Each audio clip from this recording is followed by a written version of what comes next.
Welcome back to the series Plot Twist, where we are discussing Jesus' death and resurrection and how it was the greatest plot twist of all time. Last week, we discussed when all seems lost, Jesus is our hope. Now, you may be wondering, who is this lady talking to us? She doesn't look familiar. And you would be correct. My name is Rochelle, and I am a volunteer at the Mountain View campus, and I love to serve in a variety of ministries. And to be honest, this wouldn't be the first time I find myself in an environment where people don't know me. Take a trip with me back in time. I was 9 years old. The year was, well, it doesn't matter what year it was, but it was the 90s. I was beginning fourth grade in a new school, and I had attended a very small private Christian school where I had also gone to church on Sundays. I was used to a class of 15 kids, and my new public school class held 28 kids, and there were 4 other fourth grade classes in the school as well. I went from wearing a uniform to no dress code at all. I felt free in my comfortable clothes, but very alone as I started this new school. In my previous school, we didn't have a cafeteria. We ate our lunch in our classroom. In my new school, there was a giant cafeteria with hot lunch and lunch options and soda machines. It was like the Disneyland of cafeterias to me. This was a new way to eat lunch, but it got tricky as I was sitting alone. I didn't have any friends to sit with. I walked in and didn't know where to go. Everyone sat next to their friends, but I had none. The first day of school, I found myself sitting at the end of these long tables where there were people around, but no one to talk to. And then at recess, everyone ran outside, laughing, climbing, and swinging with their friends, and I was just there, alone. And the following day, it happened again. Alone at lunch, alone at recess. Have you ever felt like me? Alone? Circle up with your group and talk about these 2 questions. When was a time you felt alone? When you feel alone, what helps you feel less lonely?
We have 30 more seconds. Start wrapping up your conversations.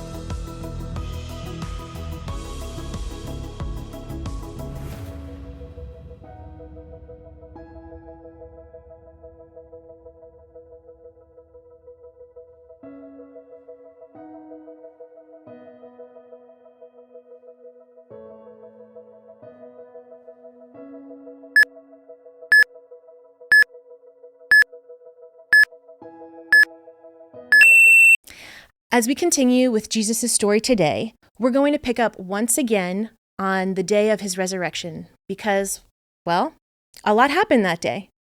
After Jesus rose from the dead, he visited some of his disciples like Mary, Peter, and John. And we heard their stories last time. But today, I want to introduce you to two other followers of Jesus who were walking home to a town called Emmaus. These two Jesus followers had heard Jesus was alive, but when you've actually seen your friend die, it may not be easy for you to believe. In fact, for those of you listening, that may not be an easy thing to believe. While these two walked home, they had plenty of time to discuss everything that was going on. There were plenty of major plot twists from the past few days for them to discuss, but they were about to experience one of their own. In Luke chapter 24, verses 13 through 35, it tells us the story of two disciples who were walking from Jerusalem to Emmaus, discussing the events that had happened regarding Jesus' crucifixion and the reports of his resurrection. As they walked, Jesus appeared to them, but they didn't recognize him. Could you imagine not recognizing your own friend? You might be thinking, no way, I would never not know who my own friend is walking right toward me. That's just weird. Jesus asked them what they were discussing, and they shared their sadness and disappointment that Jesus had been crucified, and they didn't know what to make of the reports of his resurrection. As they arrived in Emmaus, Jesus acted as if he were going to continue on, but the disciples urged him to stay with them. When Jesus broke bread with them, they recognized him as the risen Christ, and in that moment, he disappeared from their sight. Luke finishes the chapter by writing, they asked each other, were not our hearts burning within us while he talked with us on the road and opened the scripture to us? What does that even mean? Their hearts were burning inside them while they were walking on the road with Jesus, but they didn't even take it as a hint that they were in his presence. How crazy is that? Continuing on in scripture, they got up and returned at once to Jerusalem.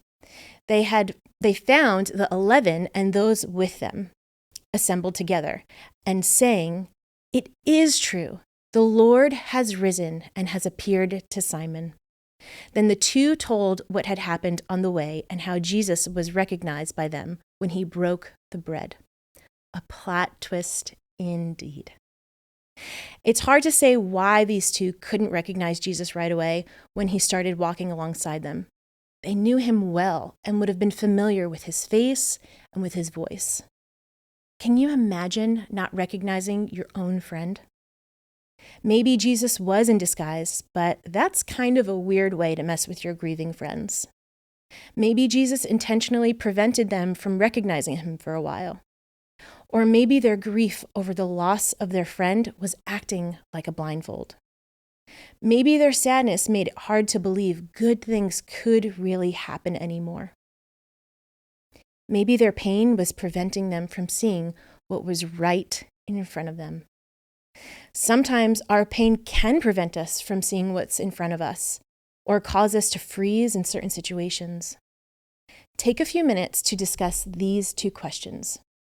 Why don't you think Jesus' friends recognized him on the road to Emmaus? Why do you think sharing a meal opened their eyes?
We have 30 more seconds. Start wrapping up your conversations.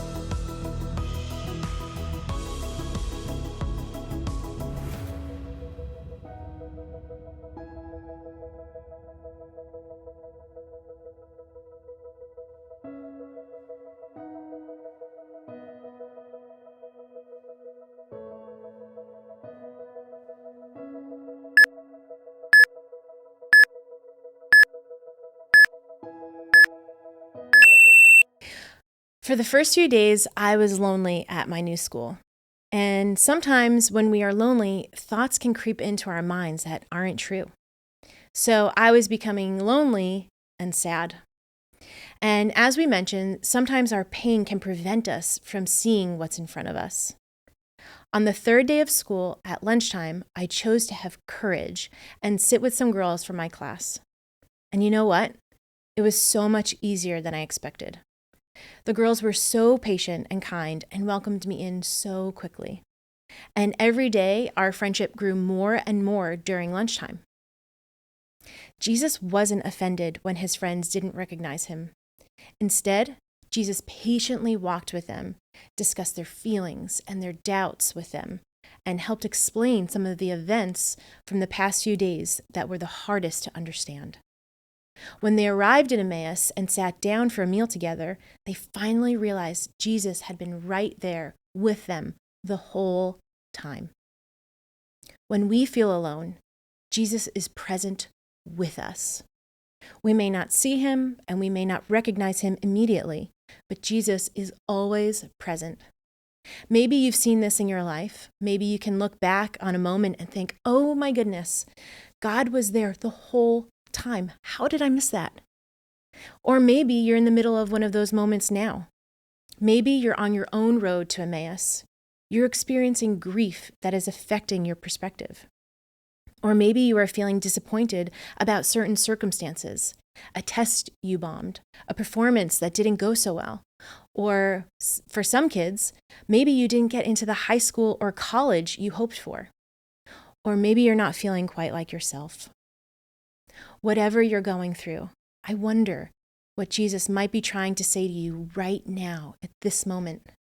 Maybe you don't see Jesus, but can you trust that he is with you? Read this passage with me. I'm not kidding when I say Jesus is with you. There is literally nowhere you can go that God is not present with you. Where can I go from your spirit? Where can I flee from your presence? If I go up to the heavens, you are there. If I make my bed in the depths, you are there. If I rise on the wings of dawn, if I settle on the far side of the sea, even there your hand will guide me. Your right hand will hold me fast.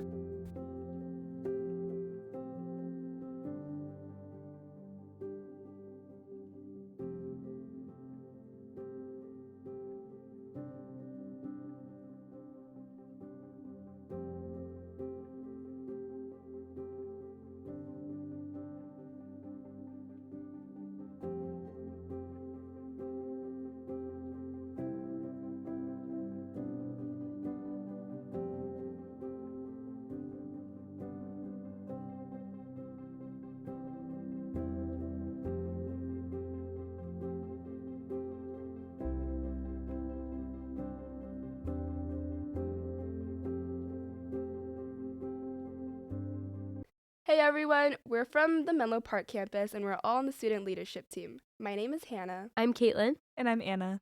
And like the past few weeks, we're going to take a few minutes to kind of debrief and talk about how the talk applied to our own lives. And I feel like what Rochelle said was really applicable to my own life, and especially since we've all experienced times of loneliness. And I kind of wanted to see how it applied to your own lives. Yeah, I really like that psalm that Rochelle shared at the end. I think it's such a good reminder that whether you're in like a great moment or what feels like a really lonely moment, Jesus is with you no matter what, which is really comforting because I think sometimes it's hard to see that no matter where you are or how lonely you feel, God is there. Yeah. Are there certain like circumstances where you felt an absence of God and loneliness in general? I think we can all agree that COVID was a time we all felt distant from God. For me, it kind of put a little pause on my relationship with God, where the way I tended to develop my faith was attending students every week and getting in touch with my life group. It was great to meet with my peers and a mentor and kind of talk about what was going on in our daily lives and how we could pray for each other. During COVID, that experience was moved onto Zoom, so we were meeting virtually, and I just felt like it was less authentic as life groups normally felt, and I couldn't quite feel strong connections with each other. And I guess the way that I felt close to God was kind of taken away from me, and it was less accessible as it normally was. Yeah, I think that's really true, Hannah. Like the connections that we were trying to make over COVID were so much more difficult without face interactions, especially with life group. I really I feel that too. Because like so much was changing, like our life groups merged together, and over Zoom it was hard to meet each other in the same way. Um, but like in that moment, I felt lonely and I was confused about what God's plan was for us and our relationships. And like I didn't know where Jesus was in that moment, but looking back on it now, I can see how he was working and moving and like putting amazing people in my life who I would then like grow my faith relationship with, and they would help me in so many ways. So I think it's a good reminder that just because you don't see God in a moment doesn't mean he's not there. Totally. And honestly, I think it's interesting because when I think of the word lonely, I kind of think of someone sitting alone in a dark room, and it's interesting to think about how we can feel lonely even in situations like these where we're still in front of people but behind a screen. And honestly, I feel like the only time that we're not going to feel lonely is when we're in the presence of Jesus and knowing that he's by our side. And I think it's important to kind of incorporate time and spend with God in our everyday lives. So yeah. I think a lot of us often feel too busy to hmm make time for God. What are some ways that you guys kind of spend time with God? I think one way that works for me, which is really easy, is just like listening to worship music and praying along with the lyrics. Because like I can do it when I'm doing my homework or driving to school, like times when I'm by myself when I can really intentionally invite God like into a space with me. Is there anything like in particular you've been listening to recently? Oh, it's gonna sound basic. I mostly listen to Hillsong. I love their songs. I love Hillsong too, honestly, and I feel like I listen to music too when I'm doing things like maybe experiencing nature and going on a hike or watching the sunset. I feel like I can truly feel God's presence in those situations. Um, and yeah. Yeah, I think for us, it's kind of hard to just because we live such busy lives that we find it hard to make time for God. But one thing my old SLT mentor told me was that you can incorporate kind of talking to God in things you do on the daily, like brushing your teeth, taking a shower, or when you're driving to school. Just taking that time to reflect and pray kind of makes you feel less lonely and reminds you every day that God's with you. And if you're brushing your teeth for 2 minutes, like you should be, then that's 2 minutes you get to talk with God. And on that note, we'll head off to life group. See you next week. And don't forget to brush your teeth.